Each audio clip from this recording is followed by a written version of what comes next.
तो आज का क्वेश्चन है 3x² माइनस 36x बराबर 12 को हल करना है, जो कि 2012 बोर्ड एग्जाम में आपका आया हुआ क्वेश्चन है। इस तरीके के सिंपल क्वेश्चन भी आते हैं, तो इसको हल करने का तरीका भी बहुत ही आसान है। इसमें गुणनखंड आपको नहीं करना है। 3x² is equal to 12 minus 36 आपका लेफ्ट हैंड साइड से राइट हैंड साइड यानी पश्चांतर होगा तो जुड़ जाएगा, प्लस माइनस के चिन्ह से क्या हो जाएगा, प्लस का चिन्ह। तो 36 और 12 कितना हो जाएगा, 48। 3x² इज इक्वल टू कितना हो गया, 48। तो x² इज इक्वल टू कितना होगा, 48। 3 से डिवाइड कर देना है, भाग दे देना है। तो जैसे आप 3 से डिवाइड करोगे तो कितनी बार में भाग जाएगा, भाग आपको आता है 16 का आपको टेबल पढ़ना है। 16 3 जा 48,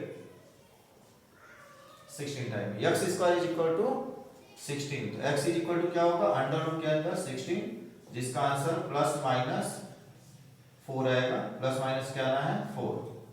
ठीक है, तो x के दो वैल्यूज आएंगे। पहला वैल्यू आपका आएगा +4 और दूसरा वैल्यू आएगा -4। ये इसका आंसर हो गया।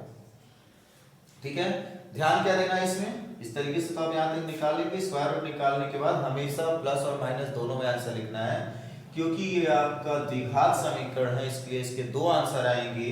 तो द्विघात समीकरण में जब भी वर्गमूल निकालते हैं तो वर्गमूल का चिन्ह प्लस और माइनस दोनों में लिखते हैं। ठीक है, क्योंकि आप 4 का वर्ग करेंगे तब भी 16 आना है, और -4 का वर्ग करना है तब भी आपका 16 ही आना है। इसलिए यहाँ पर आपको जब भी स्क्वायर रूट निकालेंगे तो प्लस और माइनस दोनों के साथ ही हल करना है। ठीक है, चलिए अगला क्वेश्चन देखते हैं। अगला क्वेश्चन एक बहुत ही सिंपल क्वेश्चन आपके लिए है, जो कि आपका ये भी आपका बोर्ड एग्जाम में आया हुआ है। तो क्वेश्चन है, समीकरण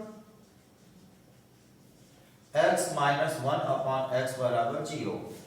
क्या करना है, x - 1/x बराबर 0 को हल करना है। और ये आपका बोर्ड एग्जाम आया हुआ है 2011। ठीक है, 2011 के बोर्ड एग्जाम में आपका आया हुआ क्वेश्चन है। अब क्या करना है इसके लिए, तो x एलसीएम ले लेते हैं। x/1 है, -1/x है, इज इक्वल टू 0 है। एलसीएम लेके x आएगा, x का मल्टीप्लाई x² -1 बराबर 0। इधर गया x² -1 बराबर 0 मल्टीप्लाई x, ये तो 0 हो जाना है। और इसमें वर्गांतर का सूत्र लगा देंगे। तो वर्गांतर का सूत्र लगाएंगे x +1 और x -1, यानी x के दो आंसर आपके आ जाएंगे। प्लस वाला इधर आपका पश्चांतर होगा 1 और ये आपका पश्चांतर होगा -1। x के दो आंसर ये आपके हो गए। ठीक है, इसको दूसरे तरीके से भी लगा सकते हैं। इसको पश्चांतर कर लीजिए इधर और तिरछा गुणा कर लीजिए तो और भी जल्दी आ जाएगा। x अथवा करके दूसरा method x is equal to, ये आपका पश्चांतर होगा इधर तो 1/x, ये आपका इधर आएगा तो x² इज इक्वल टू -1। तो -1 से +1 हो जाएगा, ये -1 से +1 हो गया। अब इसका वर्गमूल निकालेंगे, जैसे भी हमने आपको बताया था पिछले क्वेश्चन में। अंडर रूट के अंदर 1 का वर्गमूल प्लस और 1 माइनस में 1 का वर्गमूल भी 1 ही होता है, लेकिन इस वर्गमूल निकालना है तो एक बार प्लस के साथ भी आंसर आएगा, एक बार माइनस के साथ भी आंसर आएगा।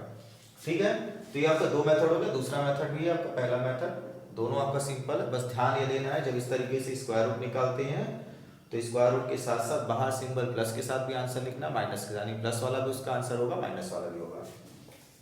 इसी तरीके से अगला एक क्वेश्चन और देखते हैं हम लोग।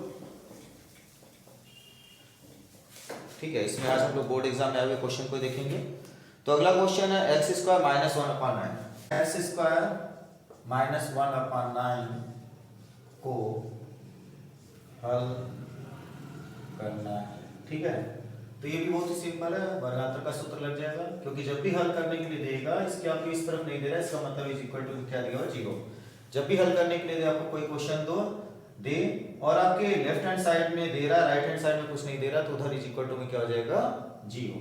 अब आप यहाँ पर देखेंगे x² -1/3 का होल स्क्वायर इसको लिख सकते हैं। 1 का स्क्वायर √1 और 9 का स्क्वायर √3 का स्क्वायर, इस तरीके से हम लिख सकते हैं। तो अगर दोनों का स्क्वायर बीच में माइनस है तो क्या हो जाएगा, x + 1/3 वर्गांतर का सूत्र लग जाएगा और x -1/3 इज इक्वल टू 0। कौन सा सूत्र है, a - b, a² - b² is equal to क्या होता है, a + b और a - b। जब दोनों का स्क्वायर हो और बीच में माइनस हो तो एक बार इसी को हम प्लस के साथ एक बार माइनस के साथ लिख देते हैं, तो ये इसका फार्मूला है। इसी फार्मूले को हम लोगों ने यहाँ इस्तेमाल किया। हम लोग यहाँ पर क्या करेंगे, एक बार इसकी वैल्यू यहाँ से निकलेगा x इज इक्वल टू, ये आपको उधर गया -1/3, और दूसरा आंसर यहाँ से निकलेगा x इज इक्वल टू +1/3। इसके दो आंसर कौन से हो गए, x इज इक्वल टू 1/3 और दूसरा हो गया x इज इक्वल टू -1/3। ठीक है, ये इसके दो आंसर हो गए। चलिए इसी तरीके के और क्वेश्चन के साथ अगले दिन हम लोग फिर मिलेंगे।